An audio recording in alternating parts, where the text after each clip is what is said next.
Welcome to మన వంటగది. సేమియా దద్దోజనం చేస్తున్నాను ఈరోజు మా ఇంట్లో. ఎట్లా చేయాలో చూద్దాం. కావాల్సిన పదార్థాలు: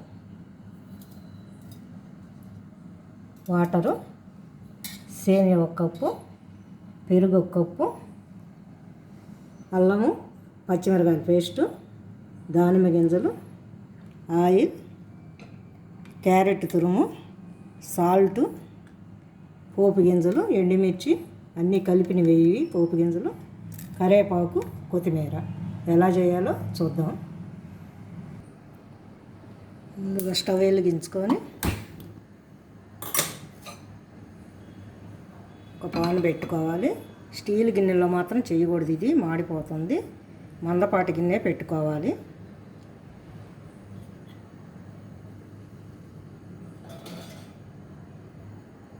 ఒక స్పూన్ ఆయిల్ వేసాను.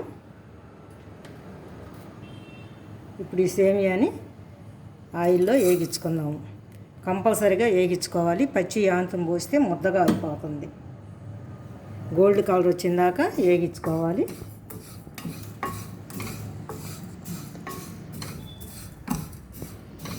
బాయిల్ చేసి మాత్రం ఆంతనే వేయకూడదు, వేగిచ్చే వేసుకోవాలి. ఈ పచ్చిమిరపకాయల పేస్ట్ కూడా ముక్కలుగా కూడా వేసుకోవచ్చు. అల్లము పచ్చిమిరపకాయలు సన్నగా తరిగి పేస్ట్గా వేస్తే కలిసిపోద్ది, ఏరేయకుండా తింటారని నేను పేస్ట్గా వేస్తున్నాను.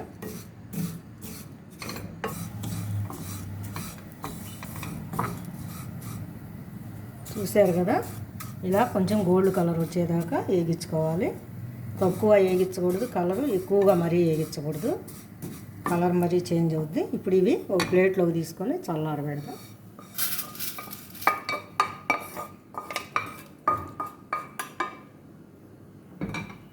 ఇప్పుడు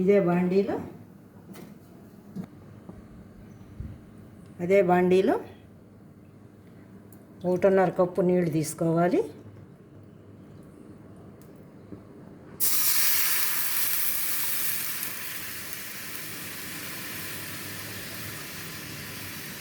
చూడండి, సగం పోస్తున్నాను. 1 కప్పుకి 1.5 కప్పు నీళ్లు తీసుకోవాలి. కొంచెం ఎక్కువ పడినా తక్కువ పడినా ఏం కాదు, ఎందుకంటే పెరుగు కలుపుతాం కాబట్టి ఏమి బాగానే పనిచేస్తుంది ఇది. ఇంతవరకు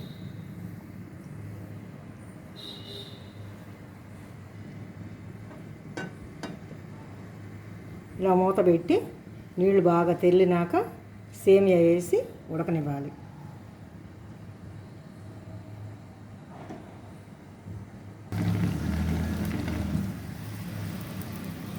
నీళ్ళు బాగా కాగినవి. ఇప్పుడు ఈ సేమియాని దీంట్లో వేసి ఉడకనిద్దాం.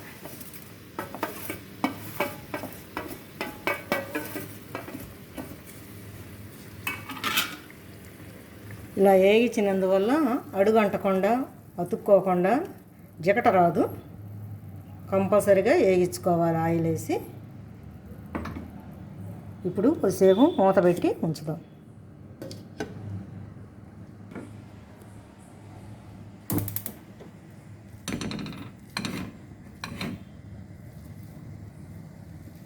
చూడండి, నీళ్ళన్నీ ఇమికిపోయినాయి. ఇలా ఇమికిపోయిన దాకా ఉంచాలి. ఇప్పుడు స్టవ్ కట్టేసి తాలింపు పెట్టుకుందాము.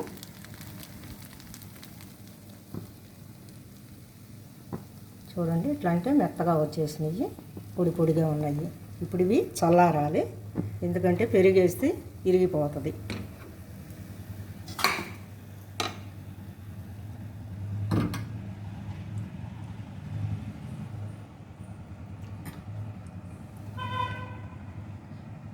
ఈ లోపల మనం దీంట్లో తాలింపు పెట్టుకుందాము.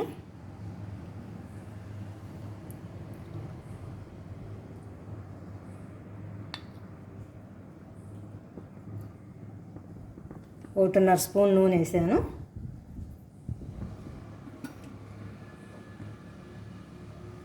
ఆయిల్ తక్కువతో చాలా త్వరగా చేసుకోవచ్చు, బాగా టేస్టీగా ఉంటుంది. నైవేద్యాలకు కూడా పనికొస్తుంది ఇది. ఉల్లిపాయలు ఏమి వేయం కాబట్టి నైవేద్యాలు కూడా పెట్టుకోవచ్చు. నేనైతే మా ఇంట్లో అట్లాగే చేస్తాను.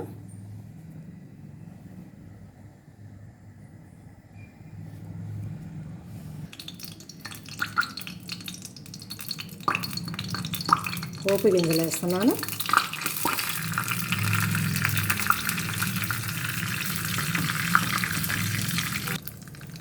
ఎండుమిర్చి,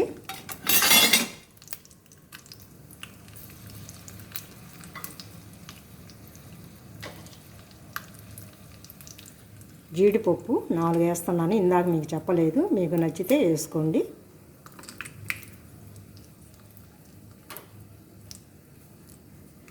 కొంచెం ఇంగువ జీడిపప్పు వేసే అలవాటు ఉంది నాకు.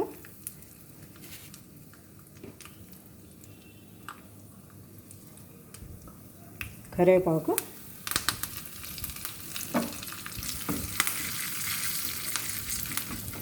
ఇంగు వేసినందువల్ల ఏంటంటే మంచి సువాసన వస్తుంది. ఈ దద్దోజనంలో బాగుంటుంది. ఎప్పుడూ రైస్తో కాకుండా ఇలా అప్పుడప్పుడు సేమియాతో కూడా చేసుకుంటే చాలా బాగుంటుంది. బాక్సుల్లో కూడా పెట్టుకోవచ్చు.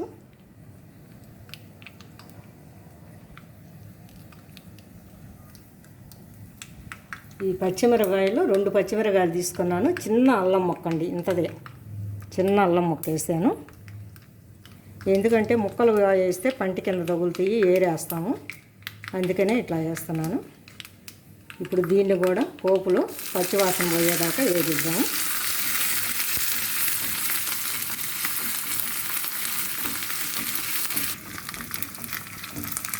అయిపోయింది. ఇలా పచ్చివాసన పోయినాక వేగిస్తే సరిపోతుంది. ఇప్పుడు ఇది చల్లారినాక పెరుగేసి కలుపుకోవాలి.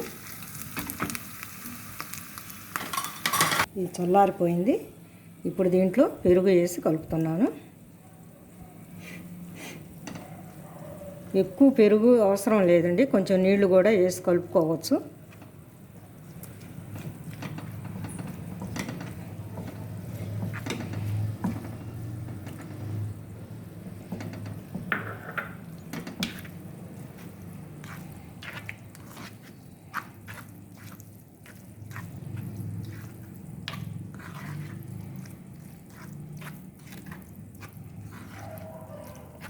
ఇది వేడి వేడి దాంట్లో కలిపితే ఇరిగిపోయినట్టు వస్తుంది.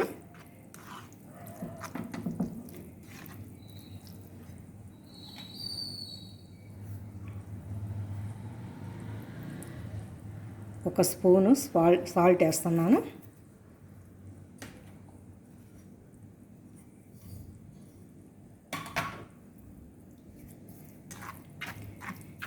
తక్కువైనా తినచ్చు, కానీ ఎక్కువైతే ఇది దద్దోజనం చాలా ఉప్పగా ఉంటే బాగుండదు. కొంచెం వాటర్ వేస్తున్నాను.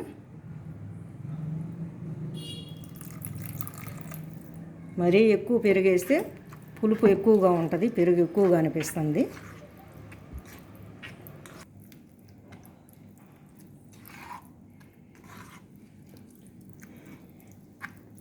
దీంట్లో కొంచెం మీగడ పెరుగు వేసుకుంటే ఇంకా టేస్టీగా ఉంటుంది.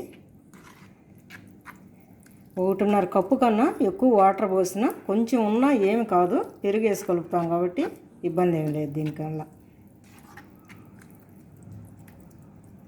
చూడండి సరిపోయింది. ఇప్పుడు పోపు పెట్టుకున్నాం. దీంట్లో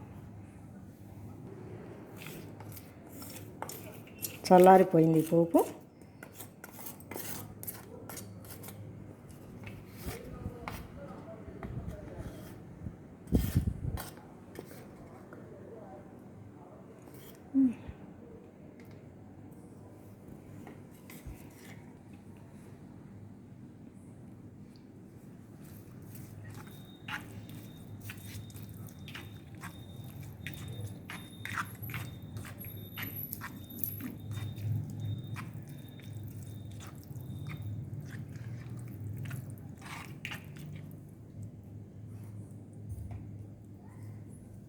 ఇప్పుడు దానిమ్మ గింజలు కలుపుకుందాం.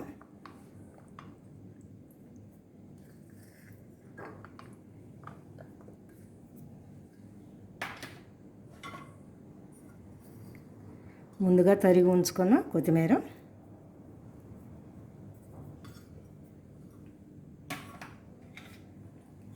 క్యారెట్,